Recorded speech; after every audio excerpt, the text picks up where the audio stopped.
Hello students, maths for competitive exam part 6। Question में given है कि वर्तमान में ए की आयु बी की आयु के 3 गुने से 5 वर्ष अधिक है। 5 वर्ष बाद ए की आयु 3 वर्ष पहले बी की आयु के 5 गुने से 5 वर्ष अधिक होगी, तो ए की वर्तमान आयु क्या है। वेरी वेरी इंपॉर्टेंट क्वेश्चन है, ए से रिलेटेड। चलिए इसको सॉल्व करते हैं और देखते हैं इसका आंसर क्या आता है। सबसे पहले क्वेश्चन में दिया है कि वर्तमान में ए की आयु बी की आयु के 3 गुने से 5 वर्ष अधिक है। तो सबसे पहले ए किसके ऊपर डिपेंड हो चुका है, बी के ऊपर डिपेंड हो चुका है। तो मान लिया बी अगर आपका x वर्ष का है तो ए जो है बी के 3 गुने से 5 वर्ष अधिक है। तो ए की जो उम्र होगी वो बी के 3 गुने से 5 वर्ष ज़्यादा होगी। ये आपकी ए की उम्र हो चुकी है और ये आपकी बी की उम्र हो चुकी है। आगे क्या कहता है कि 5 वर्ष के बाद ए की आयु 3 वर्ष पहले बी की आयु के 5 गुने से 5 वर्ष अधिक होगी। कहने का मतलब ये हुआ, कंडीशन में दिया है कि जो 5 वर्ष के बाद अगर ए की आयु कह रहा है तो 3x + 5 तो पहले से ही है, और 5 वर्ष अगर बाद की बात करता है तो 5 इसमें जुड़ जाएगा तो ये हो जाएगा 3x + 10। अब 5 वर्ष बाद हो गया ए की आयु, और कहता है कि 3 वर्ष पहले बी की आयु के 5 गुने से 5 वर्ष अधिक है। तो 3 वर्ष पहले बी की आयु कितनी होगी, तो x वर्ष जो भी था वर्तमान एज, उसमें मैं 3 माइनस कर दूंगा तो 3 वर्ष पहले बी की एज आ जाएगी। और कहता है कि बी की आयु के 5 गुने से 5 वर्ष अधिक होगा। कौन, ए। तो बी की आयु का 5 गुना करना पड़ेगा और 5 जोड़ना पड़ेगा बी में, जिससे कि आपका ए की उम्र के बराबर हो जाएगा। मतलब की है, कहने का मतलब ये है कि ए की जो आयु है वो बी की आयु के 5 गुने से 5 वर्ष अधिक है। तो कहने का मतलब ये हुआ, मैंने बी की आयु का 5 गुना करके 5 जोड़ दिया तो वो ए की आयु के बराबर हो जाएगा। तो उम्मीद करता हूँ यहाँ तक मेरा पढ़ाया हुआ आपको काफ़ी अच्छे तरीके से ये कंसेप्ट आपको क्लियर हो गया होगा। वेरी वेरी इंपॉर्टेंट कंसेप्ट था जो मैंने आपको अभी बताया है।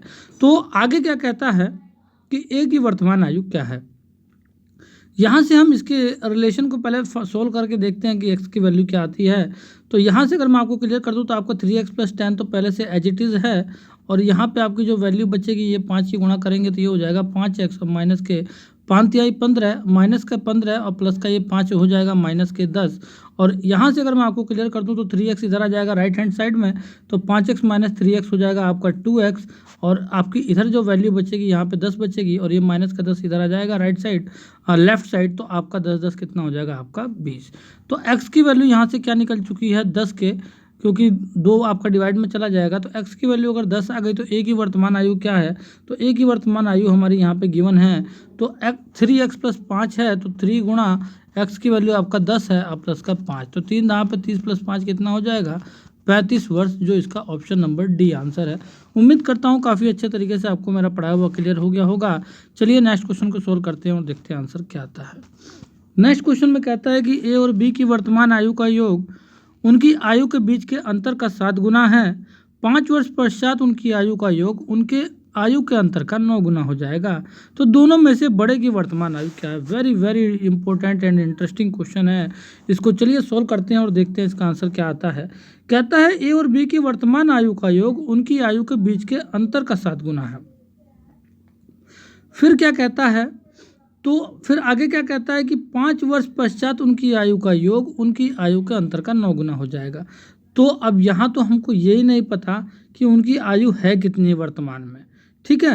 तो इसमें देख लेते हैं क्या होता है। मान लेते हैं कि ए की आयु अगर x वर्ष है और बी की आयु आपकी y वर्ष है, ठीक है। तो अब कहता क्या है कि इनका योग, इनका जो योग है, ठीक है, उनके अंतर का 7 गुना है, इन्हीं के अंतर का 7 गुना है। तो यहाँ से आपका एक रिलेशन बन जाएगा एक्स वाई की फॉर्म में। तो यहाँ से अगर मैं क्लियर कर दूँ तो ये आपका जो x + का y है, और यहाँ पे हो जाएगा 7x - के 7y, और अगर मैं आपको क्लियर कर दूँ तो ये x उधर चला जाएगा तो 7x - x 6x हो जाएगा, और बराबर आपका 7y इधर आ जाएगा और प्लस y आपका हो जाएगा 8y।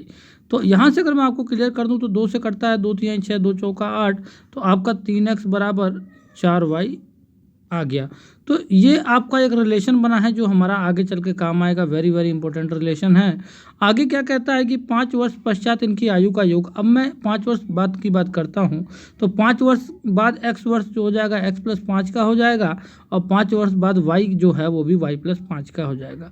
तो मैं उसको डायरेक्टली लिख सकता हूँ x + y + 10, क्योंकि 5 वर्ष आपका x का है बाद का और 5 वर्ष y का है। तो कहता है 5 वर्ष पश्चात उनकी आयु का योग उनकी आयु के अंतर का 9 गुना हो जाएगा। 5 वर्ष पश्चात उनकी आयु का अंतर क्या होगा, एक्स आपका जो है उनकी आयु का अंतर 5 वर्ष पश्चात आपका एक्स कितना हो जाएगा, आपका मैं क्लियर कर दूं तो x प्लस 5 है 5 वर्ष पश्चात, अब माइनस इनकी आयु का अंतर y प्लस 5 हो जाएगा। ठीक है, 5 वर्ष पश्चात उनकी आयु का अंतर हो गया, तो कह रहा है कि योग जो है अंतर का 9 गुना हो जाएगा। तो यहाँ पे अगर मैं एक कर्ली ब्रैकेट ले लूँ तो इसका 9 गुना हो जाएगा। तो उम्मीद करता हूँ यहाँ तक आपको काफ़ी अच्छे तरीके से क्लियर हो गया होगा। तो यहाँ से अगर मैं आपको क्लियर कर दूँ तो इसको अगर हम सॉल्व करते हैं तो ये हो जाएगा आपका x प्लस वाई प्लस के 10 बराबर हो जाएगा आपका ये हो जाएगा आपका, मैं क्लियर करूँ तो यहाँ पे माइनस जो है जब ब्रैकेट हटेगा तो ये माइनस का y बन जाएगा और ये माइनस का 5 बन जाएगा और 5 से ये 5 कट जाएगा क्योंकि माइनस का बन जाएगा और यहाँ बचा आपका x माइनस वाई, जिसको मैं लिख सकता हूँ 9 की गुणा करने पे 9x माइनस के 9y। उम्मीद करता हूँ काफ़ी अच्छे तरीके से आपको क्लियर हो गया होगा। अगर मैं यहाँ से आपको क्लियर कर दूँ तो जब ये x जो है जब उस तरफ जाएगा राइट साइड में तो वो माइनस का x हो जाएगा, तो ये आपका टोटल बन जाएगा 8x और y को अगर मैं जब उस तरफ ले जाऊँगा तो ये माइनस का y बन जाएगा और माइनस का 9y पहले से ही माइनस के 10y हो जाएगा और आपका इधर जो है आपका सिर्फ बचेगा क्या 10। तो अब मैं आपको क्लियर कर दूं तो यहाँ से अगर मैं x की वैल्यू y की फॉर्म में पुट कर दूं तो क्लियर हो जाएगा। तो कौन सा बड़ा है और कौन सा छोटा है, मैंने x में से y घटाया है तो कह रहा है बड़े की वर्तमान आयु क्या है, तो मैं पहले बड़े की ही वैल्यू निकाल लेता हूँ। तो x की फॉर्म वाली वैल्यू निकाल दूंगा तो ज़्यादा बेटर रहेगा। तो मैं y की वैल्यू यहाँ पे आपका हो जाएगा 3x/4, यहाँ y की वैल्यू क्या हो जाएगी, यहाँ पे ये हो जाएगी 3x/4। इस वैल्यू को मैं पुट कर दूंगा तो डायरेक्ट बड़े की वैल्यू आ जाएगी, तो आसानी से आंसर निकल जाएगा। तो आपका 8x तो पहले से ही है और माइनस के 10 का गुणा कर देंगे आपका हो जाएगा 3x/4 बराबर 10। तो यहाँ पे 4 की 8 से गुणा करेंगे, 8 चौक 32 होता है और 10 तिहाई 30 ऊपर है ही, तो 32 में से 30 जाएगा तो आपका 2x बचेगा और अपोन में 4 रहेगा और वो 4 जो है आपका 10 के साथ गुणा में चला जाएगा 40 हो जाएगा। 2 से काटेंगे 20 बार में चला जाएगा, तो आपकी जो x की वैल्यू आई है वो 20 आई है, 20 वर्ष, जो इसका ऑप्शन नंबर बी आंसर है। उम्मीद करता हूँ मेरा पढ़ा हुआ आपको काफ़ी अच्छे तरीके से क्लियर हो गया होगा। अगर छोटे की वैल्यू निकालनी है y की तो x की वैल्यू 20 आ चुकी है, यहाँ पे हम पुट कर देंगे तो यहाँ पे आपको 20 गुणा 3/4 हो जाएगा, 4 पंजे 20 होता है, आप 5 तिहाई 15। तो छोटे की जो वर्तमान आयु है वो 15 वर्ष है और बड़े की वर्तमान आयु 20 वर्ष है। तो छोटे का पूछेगा तो छोटे की वैल्यू फाइंड आउट कर लेंगे और बड़े का पूछेगा तो बड़े की। तो चलिए नेक्स्ट क्वेश्चन को सोल्व करते हैं और देखते हैं आंसर क्या आता है। नेक्स्ट क्वेश्चन में कहता है कि एक पिता अपने पुत्र की उम्र से 5 गुना बड़ा है। इसके बाद कहता है कि 15 वर्ष के बाद वह अपने पुत्र से उम्र में 2.5 गुना बड़ा होगा, तो पिता की वर्तमान उम्र वर्षों में क्या है। तो इसमें सबसे पहले देखिए दिया है कि पुत्र एक है आपका, ये सन है और ये आपका फादर है। तो कहता है पुत्र से 5 गुना बड़ा है। अगर मान लिया सन अगर x वर्ष का है तो पिता उसका 5 गुना हो जाएगा। फिर कहता है 15 वर्ष बाद, तो 15 वर्ष बाद अगर मैं देखूं तो पिता में भी 15 जुड़ जाएगा और सन में भी आपका 15 जुड़ जाएगा। और अब इनका जो रिलेशन है वो कहता है कि वह अपने पुत्र से 2.5 गुना बड़ा होगा। 2.5 का मतलब अगर मैं इसको फ्रैक्शन फॉर्म में ले लूँ तो 5/2 होगा। उम्मीद करता हूँ आपको फ्रैक्शन फॉर्म को तो पता ही होगा, 2 दूनी 4 और 1 5/2 होता है। तो यहाँ पर पिता जो है 5/2 हो जाएगा, तो 2 का पुत्र का 5/2 5 होता है। उम्मीद करता हूँ ये बात आपके क्लियर हो गई, 2 का 5/2 5 होता है। उम्मीद करता हूँ क्लियर हो गया होगा। अगर आपको यहाँ बिल्कुल भी कन्फ्यूजन हो इस चीज़ से रिलेटेड तो नंबर सिस्टम में काफ़ी अच्छे तरीके से एक्सप्लेन किया है, वहाँ से आप पढ़ सकते हैं। तो अगर मैं आपको क्लियर कर दूँ तो जब हम इसको क्रॉस मल्टीप्लिकेशन करेंगे तो 2 की 5 से गुणा कर देंगे तो 10x हो जाएगा, और प्लस के 15 दूनी 30 हो जाएगा। अब बराबर जब 5 से करेंगे 5x, अब 15 पंजे कितना होता है 75। तो ये हो जाएगा आपका 5x माइनस इधर हो जाएगा तो 5x बचेगा और 30 इधर आ जाएगा माइनस में, तो 75 में से 30 गया तो आपका बचेगा 45 और 5 निम 45 होता है। तो x बराबर हमारा कितना निकल चुका है 9। पूछता क्या है क्वेश्चन में कि पिता की वर्तमान उम्र वर्षों में क्या है। तो वर्तमान में तो 5 गुना है ना, तो 5 गुना है तो 9 की गुणा 5 से कर देंगे। x जो है 9 है आपका, 5 से गुणा कर देंगे, 5 निम 45 वर्ष आ जाएगी। तो इसका आंसर जो है ऑप्शन नंबर डी आंसर। उम्मीद करता हूँ आपको काफ़ी इजी तरीके से क्लियर हो गया होगा। चलिए नेक्स्ट क्वेश्चन को सोल्व करते हैं और देखते हैं आंसर क्या आता है। नेक्स्ट क्वेश्चन में कहता है पिता और पुत्र की उम्र का योग 47 वर्ष है। 4 वर्षों के बाद पिता की उम्र पुत्र की उम्र की 4 गुनी हो जाएगी, तो पुत्र की उम्र क्या है? तो सबसे पहले मैं क्लियर कर दूं तो दोनों की उम्र का योग बता दिया है, और 4 वर्षों के बाद कहता है कि पिता की उम्र पुत्र की 4 गुनी हो जाएगी। तो अगर मान लिया ये आपका सन है और ये आपका फादर है, तो 4 वर्षों बाद ही मैंने मान लिया कि अगर पुत्र अगर x वर्ष का था, 4 वर्षों के बाद की बात कर रहे हैं, तो मान लिया 4 वर्षों के बाद अगर पुत्र अगर x वर्ष का है, तो पिता उसका 4 गुना हो जाएगा 4 वर्ष के बाद। और ये जो योग दिया है ये वर्तमान का दिया हुआ है, पिता और पुत्र की उम्र का योग 47 वर्ष। तो 4 वर्ष बाद में अगर मैं क्या करूं, अगर मैं 4 घटा दूं दोनों साइड से, तो 4 वर्ष अगर मैंने दोनों के घटा दिए पिता और पुत्र के, तो ये वर्तमान में आ जाएंगे, क्योंकि ये बाद की बात ही फ्यूचर में है, वो 4 वर्ष बाद की बात कर रहा है। तो हमने 4 वर्ष बाद ही मैंने इसका अनुपात माना और उसमें 4 साल घटा दिए दोनों के, तो ये वर्तमान में आ गया, और इन दोनों का जो योग है वो 47 वर्ष के बराबर हो जाएगा। तो यहाँ से अगर मैं आपको क्लियर कर दूँ तो ये टोटल 5x हो जाएगा, और आपका 47 पहले से ही है, और ये माइनस का जो 4 माइनस के 8 जो है ये इधर आके प्लस का 8 हो जाएगा। तो 5x बराबर 47 और 8 आपका 55 होता है, और 5 एकम 5 5 एकम 5 हो जाएगा, और आपका हो जाएगा 11। x की वैल्यू आपकी 11 आ गई। कहते हैं पुत्र की उम्र क्या है, तो पुत्र की वर्तमान उम्र पूछ रहा है। ठीक है, जब कुछ नहीं देता है तो आप समझ लिया करो कि वर्तमान की ही बात कर रहा है। तो पुत्र की उम्र आपकी यहाँ पे मैं क्लियर कर दूँ तो जो मैंने रेशो माना था वो मैंने x और 4x वो मैंने बाद का माना था 4 वर्ष, तो उसमें मुझको इस 4 को भी घटाना पड़ेगा, तो पुत्र की वर्तमान उम्र आ जाएगी। तो 11 तो में से अगर मैं 4 घटा दूँ, x की वैल्यू जो 11 आई है उसमें 4 घटा दूं, तो पुत्र की वर्तमान उम्र आ जाएगी 7 वर्ष। उम्मीद करता हूं आपको मेरा पढ़ाया हुआ काफ़ी अच्छे तरीके से क्लियर हो गया होगा। इसका ऑप्शन नंबर डी आंसर है। चलिए नेक्स्ट क्वेश्चन को सॉल्व करते हैं और देखते हैं आंसर क्या आता है। नेक्स्ट क्वेश्चन में कहता है कि राजेंद्र और महेंद्र की वर्तमान आयु का अनुपात 5:7 है। राजेंद्र 8 वर्ष बाद 48 वर्ष का हो जाएगा, तो 12 वर्ष के बाद महेंद्र की आयु क्या होगी? तो सबसे पहले अगर मैं आपको क्लियर कर दूं तो राजेंद्र और महेंद्र का जो अनुपात दिया है वो 5:7 का अनुपात दिया है, और कहता है कि राजेंद्र 8 वर्ष के बाद 48 वर्ष का हो जाएगा। ये आपका राजेंद्र है और ये आपका महेंद्र है। 8 वर्ष के बाद अगर राजेंद्र 48 का हो रहा है, तो इससे हमें ये क्लियर हो गया, अगर मैं इसमें से 8 वर्ष घटा दूं तो राजेंद्र जो है वर्तमान में 40 साल का है, जो इसका 5 के अनुपात के बराबर है। तो जब इसका 5 का अनुपात 40 के बराबर है, तो 1 का अनुपात क्या हो जाएगा? 8 के, 5 8 40 होता है। तो जब 1 का अनुपात 8 के बराबर आपका हो चुका है, तो आपको क्लियर हो गया होगा कि आपका महेंद्र का जो अनुपात निकालेंगे तो 7 से गुणा कर देंगे, तो 7 8 कितना होता है? 56। तो 56 महेंद्र का अनुपात निकल चुका है, और 5 से गुणा कर देते तो 5 8 40 आपका है ही राजेंद्र, तो मैंने 7 से गुणा कर दिया, सीधे महेंद्र का निकल गया। और 12 वर्ष के बाद की बात पूछ रहा है आयु, तो इसमें वर्तमान में 12 वर्ष जोड़ देंगे तो इसकी 12 वर्ष बाद की आयु निकल जाएगी।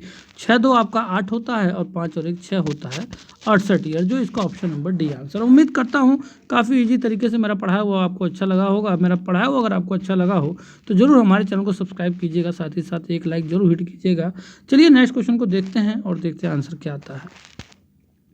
नेक्स्ट क्वेश्चन में कहता है पिता और पुत्र की वर्तमान आयु का अनुपात 3:1 है। उनकी आयु का गुणनफल 507 है, तो 7 वर्ष के बाद उनकी आयु का अनुपात क्या होगा? सबसे पहले इनकी जो आयु है वर्तमान आयु, उनका अनुपात दिया है और गुणनफल भी दिया है। मान लेते हैं पिता जो है आपका ए है, पुत्र आपका बी है, तो इनकी आयु का अनुपात जो है ए और बी के 3:1 का दिया है, और उनकी आयु का गुणनफल कहता है 507 है। मान लेते हैं ए जो आपका पिता है वो 3x होगी टोटल आयु, और बी की जो है टोटल x वर्ष है। तो दोनों का जो गुणनफल है 3x का और गुणा x का, ये टोटल 507 के बराबर है, क्योंकि गुणनफल दिया हुआ है। तो यहाँ से क्या होगा, अगर मैं क्लियर कर दूँ 3 से काटूँ तो 3 एकम 3 आपका बचेगा 2, और 3 6 18 होता है, और फिर 2 बचेगा, फिर 3 निम्मा 27 होता है। तो x का स्क्वायर की जो वैल्यू है 169 आ गया है, और x की वैल्यू निकालूँ तो आपको पता होगा 13 का स्क्वायर 169 होता है, तो 13 आपका x की वैल्यू आ गई है। तब कहता है 7 वर्ष के बाद उनकी आयु का अनुपात क्या होगा? जब x बराबर 13 है, तो यहाँ पे आपका 3 का अनुपात है, तो पिता कितना हो जाएगा? 13 की 3 से गुणा कर देंगे 39, और पुत्र की बात करें तो x है ओनली, तो इसका 13 रहेगा। तो 7 वर्ष बाद क्या रहे, तो दोनों में मैं 7 जोड़ दूंगा, तो 7 वर्ष के बाद इनका अनुपात निकल जाएगा। तो 39 में से मैं 7 अगर मैं जोड़ता हूँ तो 46 आ जाएगा, और 13 में 7 जोड़ता हूँ तो 20 आ जाएगा। ये हमारा अनुपात निकल चुका है। डिवाइड करते हैं जहाँ तक होता है, तो 2 से करेंगे 2 यहाँ पे 20, और 2 से करेंगे 2 दूनी 4, 2 तिहाई 6, तो 23:10 का अनुपात आ चुका है, जो इसका ऑप्शन नंबर ए आंसर है। उम्मीद करता हूँ मेरा पढ़ाया हुआ आपको काफ़ी अच्छे तरीके से क्लियर हो गया होगा। चलिए नेक्स्ट क्वेश्चन को सोल्व करते हैं और देखते हैं आंसर क्या आता है। नेक्स्ट क्वेश्चन में कहता है कि 4 वर्ष पूर्व ए तथा बी की औसत आयु 35 वर्ष की थी, सी के साथ उसकी वर्तमान आयु का औसत 34 वर्ष है, तो सी की आयु 4 वर्ष के बाद क्या होगी। सबसे पहले कहता क्या है, 4 वर्ष पूर्व ए तथा बी की औसत आयु 35 वर्ष थी। तो 4 वर्ष पूर्व अगर मैं इन दोनों का औसत बताऊं तो a + b/2 बराबर 35 वर्ष है। तो 4 वर्ष पूर्व इन दोनों का जो योगफल होगा ना, ए और बी का, वो 2 की गुणा कर देंगे तो 70 वर्ष हो जाएगा। तो अगर मैं उनको इस समय वर्तमान में लाना चाहूँ ए और बी को, तो 4 वर्ष ए में जुड़ेगा, 4 वर्ष बी में जुड़ेगा, तो टोटल जो ए और बी का वर्तमान उम्र हो जाएगा 4 4 8, मतलब टोटल के टोटल 78 वर्ष। तो उम्मीद करता हूँ यहाँ तक आपको एकदम अच्छे तरीके से क्लियर हो गया होगा। तो ए और बी के वर्तमान आयु जो है कुल वो 78 वर्ष है, और सी उनके साथ उनकी वर्तमान आयु का जो औसत है 34 वर्ष है, मतलब सी के साथ मिलके। तो अगर मैं इन तीनों को ऐड करूं, ए + बी + सी, तो कहता है कि तीनों का जो औसत है वर्तमान का वो 34 वर्ष है। तो देखो यहाँ पे 3 है तो अपॉन में 3 आएगा, बाई चांस मैंने मिस्टेक कर दिया, इसको ठीक कर लेना, ये 3 आ जाएगा, ठीक है ना। तो क्योंकि 3 है, तो अगर मैं यहाँ से ए बी और सी का सम निकालूं एज का, तो 3 की गुणा हो जाएगी, 4 तिहाई 12 और 3 तिहाई 9 और 1 10, 102 हो जाएगा। तो 2 का अगर सम आपका वर्तमान का 78 है, तो उसमें से अगर मैं तीनों का वर्तमान के सम में से मैं माइनस कर दूं 78 को, तो आपका सी की वैल्यू आ जाएगी जो सी का वर्तमान का एज है। तो यहाँ पे देखो 12 में से 8 गया 4 बचेगा, 9 में से 7 गया 2 बचेगा, ये आपका सी का वर्तमान का एज है। और 4 वर्ष बाद पूछ रहा है, 4 जोड़ देंगे और 24 4 कितना हो जाएगा, 28 वर्ष, जो इसका आंसर हो जाएगा। इसका ऑप्शन नंबर बी आंसर है। उम्मीद करता हूँ मेरा पढ़ाया हुआ आपको काफ़ी अच्छे तरीके से क्लियर हो गया होगा। चलिए नेक्स्ट क्वेश्चन को सोल्व करते हैं और देखते हैं आंसर क्या आता है। नेक्स्ट क्वेश्चन में कहता है कि ए तथा बी की वर्तमान आयु का अनुपात 3:5 है। 6 वर्ष के बाद उनकी आयु का अनुपात 2:3 हो जाएगा, तो उनकी आयु का अंतर क्या है। ये क्वेश्चन मैंने आप लोगों के लिए सेट किया है, आप लोग इसको सॉल्व कीजिए और इसका आंसर मुझे कमेंट करके बताइए कि इसका आंसर क्या आएगा। एक बार मैं आपको और रिवाइज कर देता हूँ। इनकी वर्तमान आयु का अनुपात दिया हुआ है ए और बी के, और 6 वर्ष के बाद उनकी अनुपात ये हो जाएगा 2:3। तो इनकी आयु का अंतर क्या है, तो इनकी आयु का अंतर आपको बताना है। चलिए ठीक है, ओके स्टूडेंट्स, बाय।